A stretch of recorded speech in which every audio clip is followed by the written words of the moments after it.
dirait bien que l'histoire se répète. Les groupes de motards qui appuient les Hells Angels sont plus nombreux que jamais. Ils portent des noms qui défient la loi 101, mais qui sont surtout censés faire trembler. Red Devils, Dark Souls, Devil's Ghosts, Beast Crew, Deimos Crew, et la liste est longue. Vapotage, commerce de vêtements, vidéoclips, sport professionnel, l'empreinte des Hells Angels s'étend maintenant au-delà du monde criminel.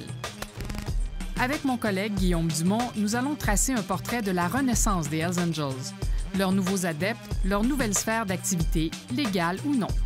Nous allons essayer de comprendre pourquoi, alors qu'ils étaient presque anéantis, les Hells reviennent en force au Québec. Aujourd'hui, on sent qu'ils veulent tester le système parce qu'ils s'affichent.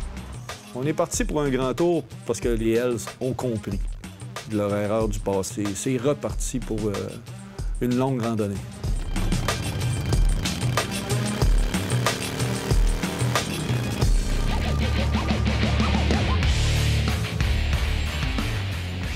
Pour se faire une idée de l'ampleur de la renaissance des Hells Angels, il faut aller faire un tour au Bike and Tattoo Show de Laval.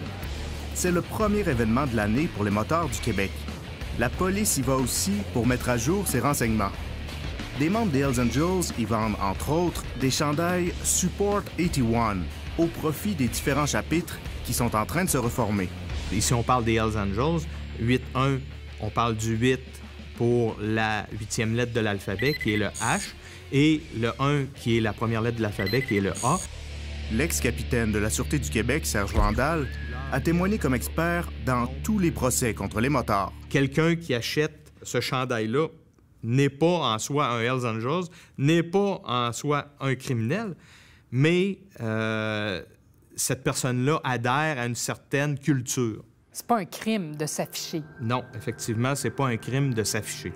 Appuyer les Hells Angels n'est pas illégal et porter leur emblème non plus. Ces dernières années, les Hells avaient rangé leur veste de crainte de se faire rattraper par la loi sur le gangstérisme, qui punit plus sévèrement les activités faites au profit d'une organisation criminelle. Mais les échecs récents des grands procès devant les tribunaux leur ont redonné le goût de s'afficher. Les policiers appellent ça une opération de visibilité. Il faut faire peur et on fait peur, d'une certaine façon, avec les couleurs. Sylvain Tremblay a enquêté sur les motards pendant 15 ans. Il a participé à l'enquête qui a mené à l'opération Shark en avril 2009. 156 membres en règle et proches des Hells Angels sont alors accusés et les 5 chapitres du Québec sont démantelés. Il n'y avait jamais eu une opération d'une telle envergure. C'était vraiment ambitieux. Dès les arrestations, les procédures judiciaires s'annoncent interminables. Même détenus, les Hells cherchent des façons de continuer leurs affaires. Ce sont eux qui savent combien il y a de drogue, quelle sorte de drogue il y a dans la rue, et qui sont en mesure d'assurer le retour d'argent, parce que cette drogue-là n'est pas toujours payée. Donc, là, c'est une roue qui tourne, on fournit en bas, mais il faut que l'argent vienne. Et du jour au lendemain, ces gens-là se retrouvent incarcérés, et on a dû faire appel à ce moment-là à des forces extérieures là, pour venir aider, à des frères extérieurs, si on veut. Les Hells Angels de l'Ontario viennent gérer une partie des affaires de leurs confrères québécois pendant la tenue des méga-procès. Les Hells Angels du Québec, décimés, ont cependant appris de l'aventure ainsi que des opérations du passé. Ils ont vu qu'ils étaient quand même vulnérables, là. Donc on a décidé vraiment de mettre des barrières et de se protéger au niveau de l'organisation des Hells. Pour se protéger, les Hells ont créé des clubs-écoles, comme les Red Devils, chargés du sale boulot. Ils relèvent directement des Hells Angels. Les Red Devils sont formés des solides de l'organisation, qui ont quand même fait leurs preuves et qu'on a confiance. Sous les Red Devils, on trouve plusieurs clubs. Certains affichent leurs couleurs, même sur Facebook. Les Dark Souls ont une importance capitale, s'affichent ouvertement. Ils ont l'air plus guerriers. Et on s'entend que ces groupes-là sont dans la business criminelle. Au Bike and Tattoo Show, un membre en règle des Hells semble superviser ses troupes. Robert Lecomte. Dès 2013, il a été envoyé en renfort de la Saskatchewan pour reformer le chapitre des Hells Angels de Montréal. Monsieur Lecomte s'est lancé en affaires dans un domaine en vogue, le vapotage. Jusqu'à tout récemment, il était propriétaire d'une franchise de Vape King, qui compte de nombreuses succursales au Québec. Or, selon nos vérifications, la quasi-totalité des Vape King, et il y en a eu une vingtaine, est exploité par des gens liés aux Hells Angels. En Beauce, les gens derrière l'expansion de Vape King sont deux étoiles montantes de la relève des Hells, les jumeaux Yannick et Éric Blanchette. Dans les années 90, ils ont été incarcérés au pénitencier de Donnacona.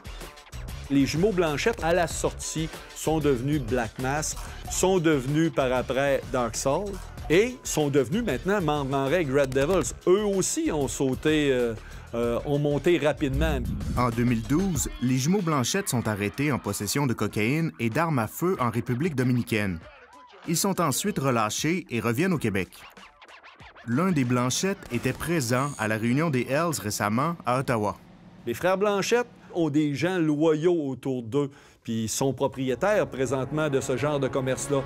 À Mirabel, celui qui vend des produits Vape King est un prospect des Red Devils, que l'on voit ici au Bike and Tattoo Show, visiblement fier de porter ses nouvelles couleurs. Ici, à Beauport, le défunt Vape King partage la même adresse que le salon de massage érotique Opal. Sa publicité laisse peu de doute sur ses services. La dame qui possède le commerce est la conjointe du Hells de Québec, Marc Roberge.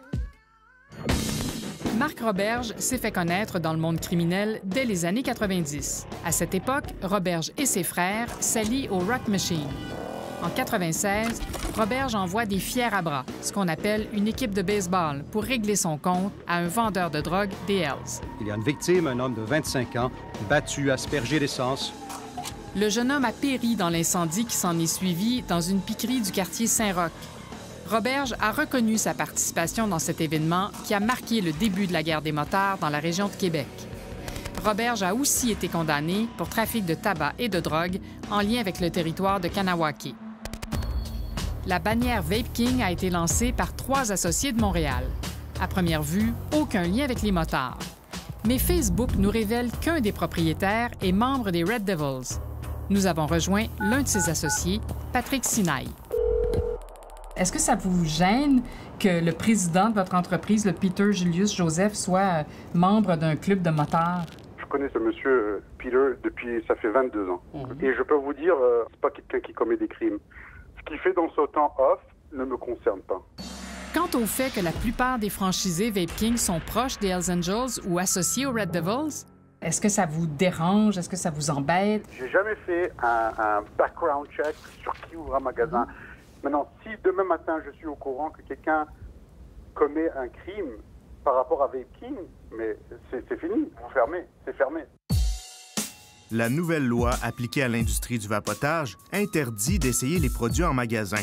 Lors de nos visites, Vape King respecte la loi à la lettre, partout, sauf à la succursale de Kanawake.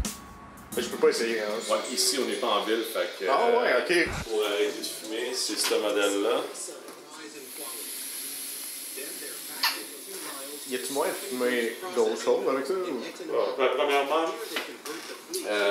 on a normalement des machines pour fumer du weed. Ah ouais? Ou encore meilleur, moi je trouve meilleur, c'est quoi du shatter? Ouais, comme le wax. C'est ça, la wax. L'extrait de THC.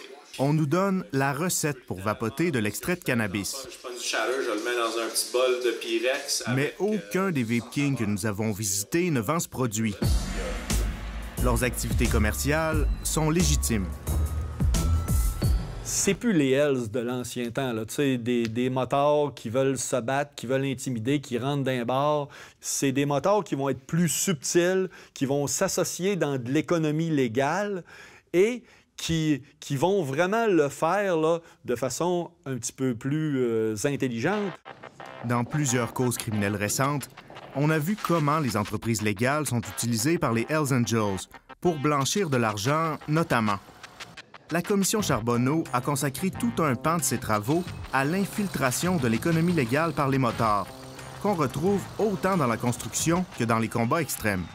Il y a des conversations, entre autres une conversation qui a été interceptée. Un des membres qui dit clairement « Ceux qui vont vouloir faire le club vont devoir se forcer et avoir des business légales. » Récemment, on a vu encore des membres des Hells Angels qui expliquent à d'autres qu'il faut se légitimer un revenu qui peut justifier leur train de vie. Nous sommes dans une course de stock-car sur la rive-sud de Québec. Ici aussi, les nouveaux motards sont présents. Voici Dave Travers, bien connu dans ce domaine. L'an dernier, sa voiture affichait le logo des Dark Souls sur son capot. Cette année, il a changé de numéro pour le 81, qui a un sens précis dans le monde des motards. Pourquoi elle porte le numéro 81? Est-ce qu'il y a des liens avec les Hells Angels ou... Non. Et vous, est-ce que vous faites partie des Dark Souls? Pourquoi ces questions-là? On aimerait ça faire une entrevue pour en parler avec vous. Non. Vous serez pas disponible? Non. Dave Travers est bel et bien membre des Dark Souls. Et quels commanditaires apparaissent sur sa voiture? Vape King, ainsi que le salon de massage érotique Opal, qui appartient à la petite amie du Hells Angels, Marc Roberge.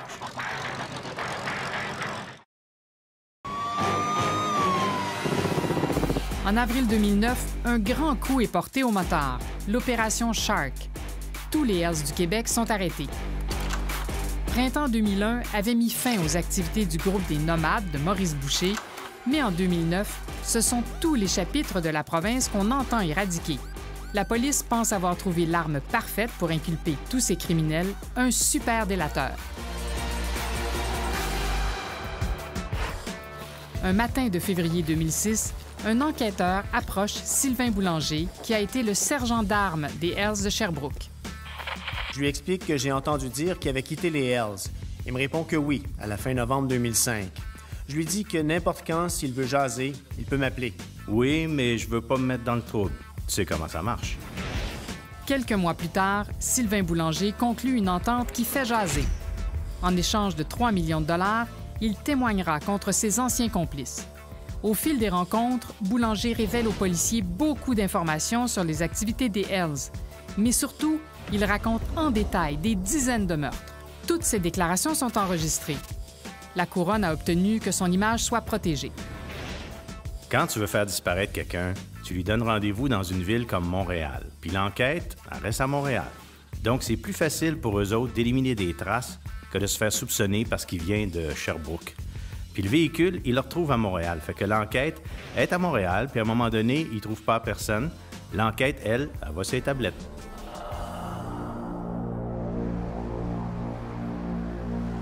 L'histoire que vous allez entendre est restée inconnue du grand public jusqu'à aujourd'hui. Un jeune homme a disparu et sa mère le pleure encore. Roger, quand il a été assassiné, il avait 26 ans. Le fils de Rita Landry travaillait pour un Hells Angels de Sherbrooke. Roger, c'était un bon petit gars. Il pesait 250, 5 pieds 11 et demi. Puis il était complexé avec les filles. Fait que lui, il s'est dit, ben, en ayant de l'argent, puis le Harley, puis tout ça, qu'il fait des filles plus facilement. Fait qu'il a décidé de rentrer dans ça. Il n'a jamais dit pour qui il travaillait. Non, évidemment. Il n'a jamais dit qu'est-ce qu'il faisait non plus. Landry, c'était comme j'expliquais, c'était son runner. Un runner, c'est une personne qui prend de la drogue, mettons, de Montréal, monte ça en Abitibi, après ça, il fait le tour des clients là-bas, ramasse l'argent, pogne l'argent, descend ça à l'appartement à Montréal. L'argent transite par un appartement situé ici, rue Jeanne-Mance. Le membre des Hells constate qu'il lui manque 100 000 $. Il soupçonne Roger Landry, son commissionnaire, de l'avoir volé. Le délateur, Sylvain Boulanger, dit qu'il a reçu ses aveux de la part du Hells Angels. Ils l'ont trappé. Ils l'ont fait venir à Montréal, ils l'ont tué, puis ils l'ont enterré. Il restait avec une fille, ça faisait 7 mois. Elle m'a averti. Ça faisait 2 semaines qu'elle l'avait pas vue, qu'elle n'avait pas eu de nouvelles. Là, j'ai paniqué. Comment ça, tu ne l'as pas dit avant? Là, quand j'ai appris sa disparition, j'étais allé le rapporter au poste de police avec une photo. L'auto de Roger est au nom de sa mère. Les polices m'ont appelé pour me dire qu'ils avaient trouvé mon auto au complexe des Jardins, d'aller la chercher. Je suis convaincu que c'est pas lui qui est allé mener son auto, là. Pour la simple raison qu'il y avait juste la clé de l'auto qui était en dessous du tapis, puis les portes étaient toutes débarrées. Les portes étaient débarrées. Puis mon gars, il n'allait jamais laisser ses portes débarrées. Le motard qui aurait fait ses confidences au délateur, c'est un membre en règle des Hells Angels. Il ne pouvait pas l'accuser de meurtre parce qu'ils n'ont pas le corps. Selon nos sources, les policiers ont fouillé le terrain où la victime aurait été enterrée sans résultat. Le Hells dénoncé par le délateur est arrêté dans Shark et accusé de 22 meurtres, mais pas de celui de Roger Landry. Même si j'ai pas le corps de mon gars, bien, s'il pogne 20-25 ans, m'a trouvé une consolation de ce côté-là. C'est officiel, le procès Shark n'aboutira jamais. Conséquence, les 5 Hells Angels libérés la semaine dernière sont libres comme l'air. Le procès amorcé en août 2015 finit abruptement, au bout de 2 mois. Après qu'ils sont tous libérés. J'ai piqué une crise, j'aurais défait la TV parce que je suis en rage. En plus que détruit ma vie, a détruit ma santé. Rita Landry ne veut plus qu'une chose, enterrer dignement son fils. Que ceux qui sont impliqués dans le meurtre de mon gars, qui me fassent un téléphone anonyme, qui me disent juste où est enterré le corps. Le reste, je me fiche d'eux autres, comme dans l'an 40. Qui continuent sur les petites cochonneries, là, comme ils ont toujours fait, là. Puis, qui continuent à se bourrer dans un restaurant à 200-300 piastres du repas, puis 300-400 piastres la bouteille de vin, là. Ça, je m'en fous. Mais qu'ils me remettent le corps de mon gars. Elle sait bien que les clubs de motards sont attirants pour les jeunes marginaux, mais elle les met en garde. Moi, je dirais aux jeunes, là, qui espèrent pas, là, de vivre bien vieux dans ça. Que c'est bien beau, l'argent facile. Regarde, mon gars, moi, il a fait 22 ans. C'est les jeunes qui sont faciles à influencer, qui sont trop lâches pour travailler, bien, eux autres aussi, s'ils rentrent là-dedans, ils vieux arriver exactement la même chose. Si certains ne vivent pas vieux, d'autres progressent dans l'organisation. Au mois d'avril 2016, il y avait un rassemblement important de Hells Angels à Paris. Plusieurs Hells Angels du Canada se sont déplacés. Un de mes amis qui était en voyage à Paris, qui a capté sur le vif une scène au Café Georges V des Hells Angels avec leurs couleurs. J'ai remarqué un individu que je connaissais de printemps 2001. J'étais très surpris de voir qu'il était en liberté. Il s'agit de Jean-Richard Larivière, arborant des couleurs de prospect pour le chapitre de Montréal. Pour eux, c'est une forme de réussite de gravir les échelons et d'accéder à un statut important de dirigeant au sein de cette entreprise criminelle-là. Ces gars-là sentent une puissance, là. Les Dark Souls, les Death Messengers, quand ils ont leur veste sur le dos qui contrôle, se sentent puissants. C'est un rêve d'un jour être capable d'avoir, c'est un but ultime d'atteindre des patchs Hells Angels, là.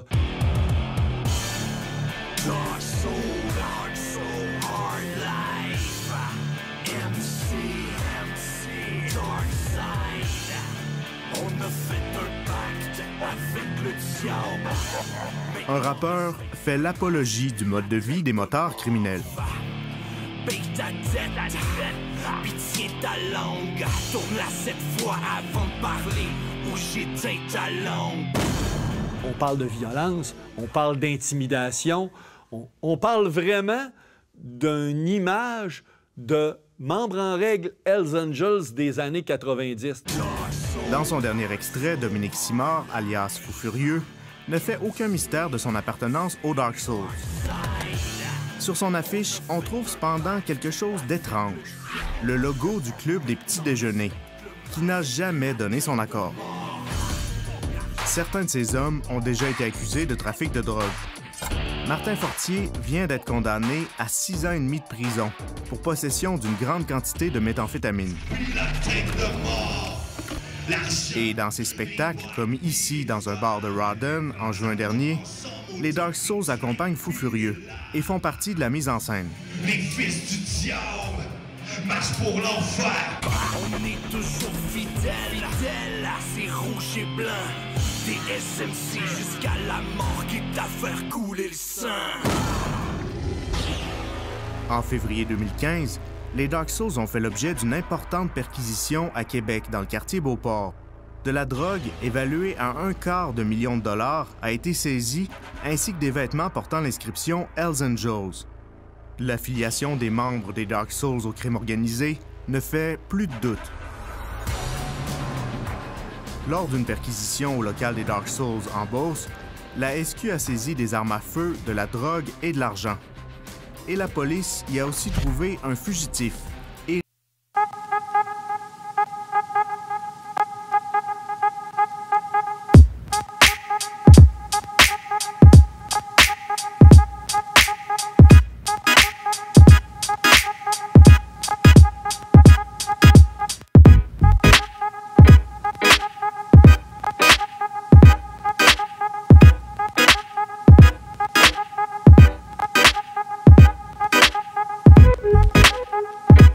Éric Lallier, qui était recherché depuis 8 mois pour une affaire d'extorsion.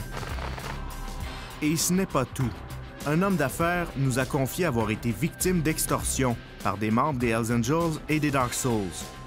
Il refuse de donner une entrevue car il craint pour sa vie, même s'il a porté plainte à la police et que son agresseur a été condamné en cours. Bon, ça continue encore, puis la police s'en crisse. Ils m'ont dit de porter plainte puis qu'il n'y aurait jamais de danger pour moi. Aujourd'hui, ma tête est mise à prix, puis ils veulent me tuer. J'aurais dû prendre les 100 000 $, le donner, puis j'aurais eu la paix.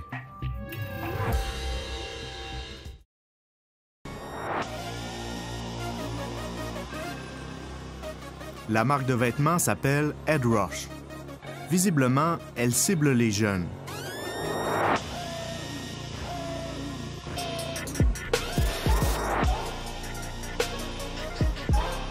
Et pour en faire la promotion, l'entreprise utilise des célébrités.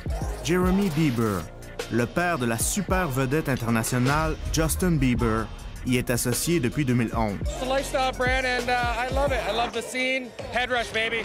Hey, man. No problem. On mise aussi sur des vedettes de combat extrême. Et la plus grosse prise de Ed Rush, le joueur étoile de la LNH, Christopher Le Temps. Mais la marque attire aussi une toute autre clientèle. Loin du style Armani, Ed Rush cultive plutôt le look rebelle ou mauvais garçon, en utilisant des symboles qui rappellent la signature des Hells. En lettres gothiques, des mots qui évoquent l'univers des motards, comme Chosen Few, qui est le nom d'un groupe de motards américains, Support et bien entendu Angels. Les mannequins qui posent de dos avec leur dossard rappellent les motards qui exhibent leurs couleurs. Même le chef présumé des Hells Angels du Québec, Salvatore Casetta, porte des vêtements Ed Rush. Pas étonnant quand on sait que sa femme, Nathalie Godbout, est présidente d'une compagnie qui en vend. On la voit ici au Bike and Tattoo Show.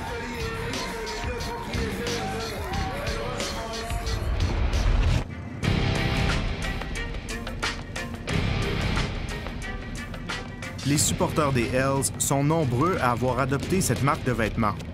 On le voit dans les différents événements et Facebook est aussi leur vitrine.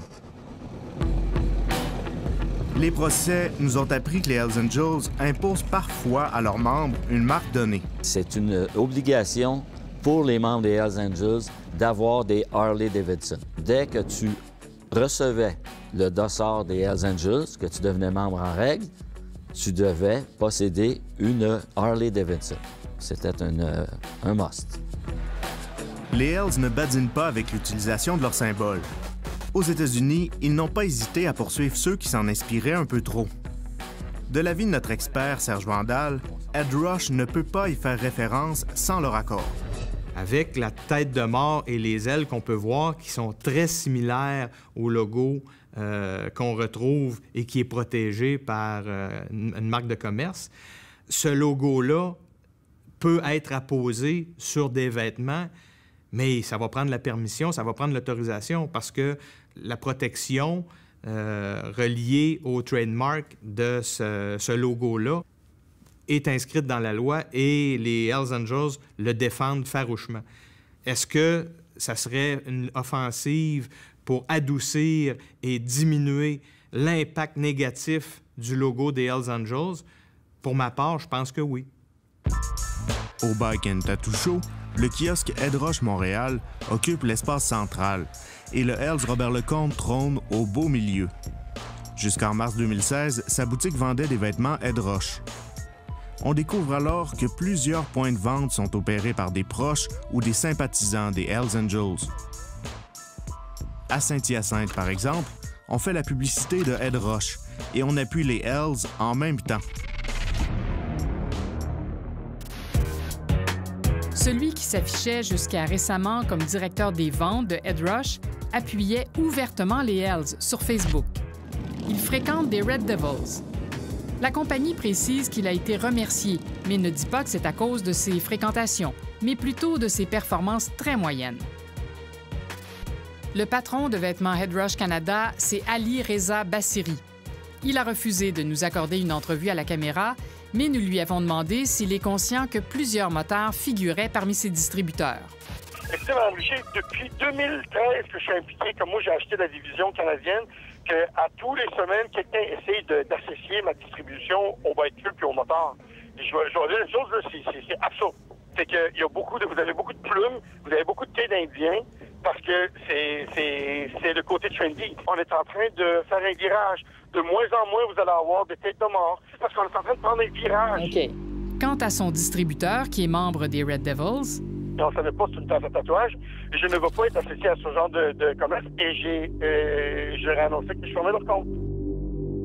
Pourtant, depuis 2013, d'autres points de vente Ed Roche ont offert aussi du tatouage. Le Harley Davidson, le commun mortel l'achète, mais leur plus grosse clientèle, c'est les Hells. Absolument.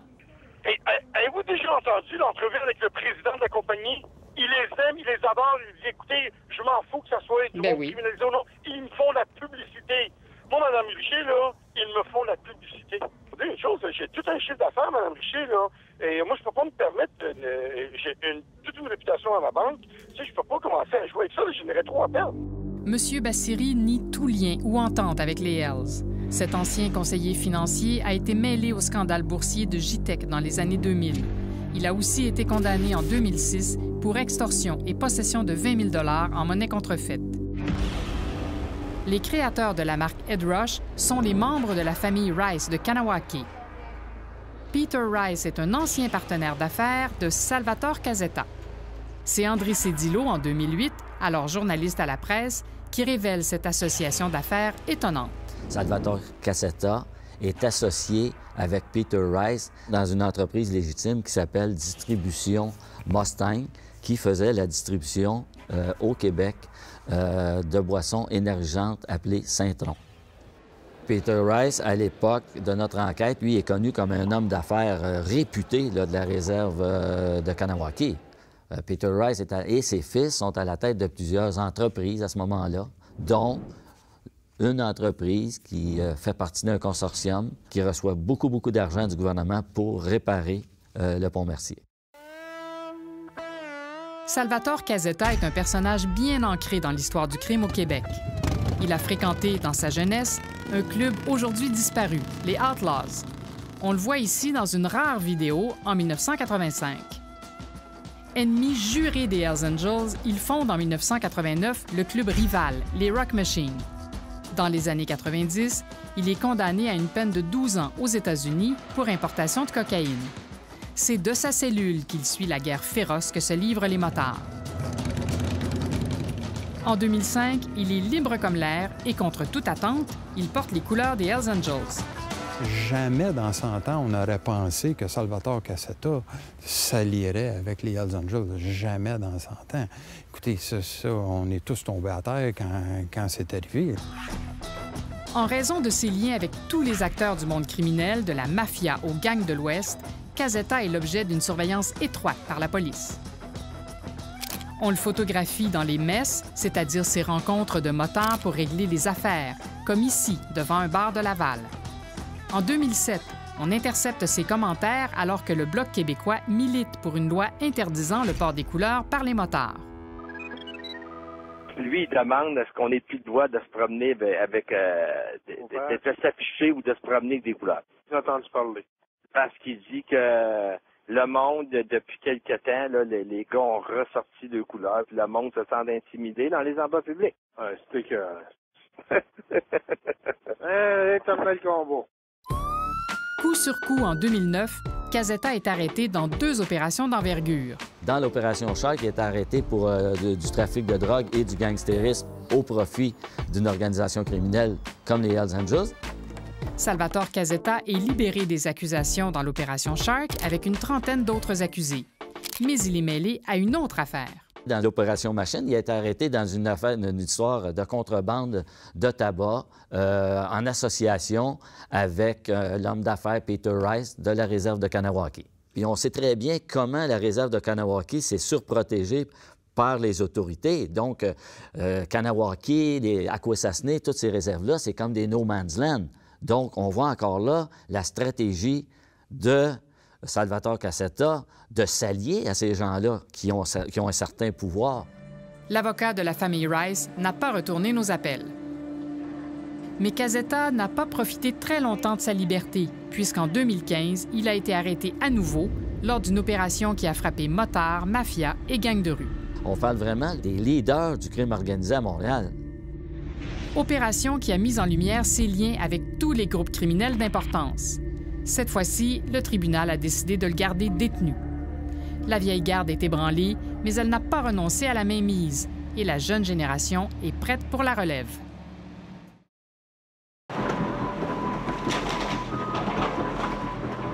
Ce symbole de la puissance des Hells de Trois-Rivières disparaît à coups de pelle mécanique. Mais c'est loin d'être la fin des repères de motards criminels au Québec. Dans la petite municipalité de Scott, en Beauce, les Dark Souls inaugurent de nouveaux locaux. La présence des motards criminels fait peur à bien des citoyens, selon une responsable de la ville. D'autant que certains individus accusés de crimes violents ont été arrêtés dans le local. La Sûreté du Québec s'occupe du dossier, dit le maire de Scott, qui préfère ne pas s'en mêler. Mais certaines villes ont décidé d'agir. Les premières manifestations qu'il y a eu à Chambly, c'est des motards qui ont circulé dans la ville et aux alentours avec leur insigne distinctif. Donc, les écussons reliés aux Red Devils. L'ancien policier François Bigras a consacré des années à la lutte contre les motards.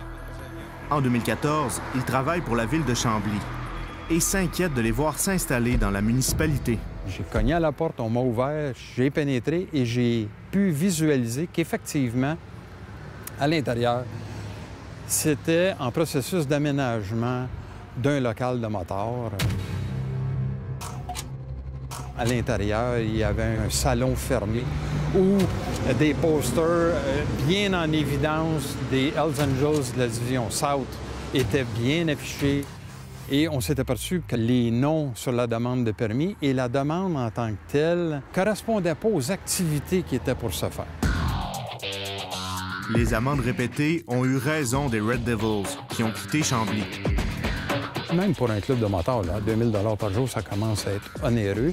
J'ai fait le tour des chefs de police de la Rive-Sud, je leur ai dit, soyez vigilants, ils vont arriver chez vous. Et quand ils sont arrivés à Delson, le DG de la ville m'a appelé. La ville de Delson a elle aussi chassé les Red Devils de son parc industriel.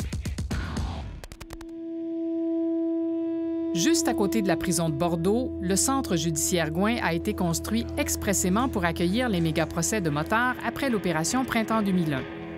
Coût de la construction, près de 17 millions de dollars.